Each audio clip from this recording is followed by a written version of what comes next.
Iran said it had agreed to extend temporary visas for 450,000 Afghan refugees for 6 months, lifting a threat to send them back home to a country facing attacks by resurgent militants.Afghanistan, struggling to cope with hundreds of thousands of people left homeless inside its own borders by a wave of violence. This month asked its neighbour not to expel the Afghan refugees who did not have the right documents. Kabul said 760,000 refugees were at risk, and it was not immediately clear what would happen to those who did not receive extensions.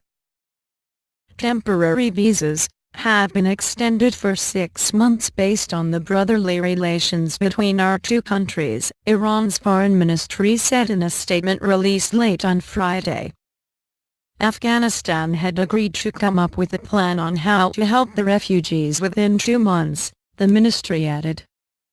The United Nations expects 765,000 people displaced inside Afghanistan to need its help by January 2015, up from 631,000 the previous year.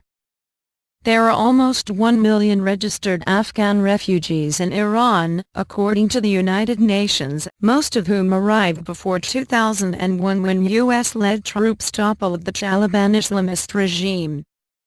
Those who arrived afterwards have to get their permits assessed on an individual basis, making it harder for them to obtain the paperwork needed to be officially registered, according to the United Nations Refugee Agency. Please subscribe the video.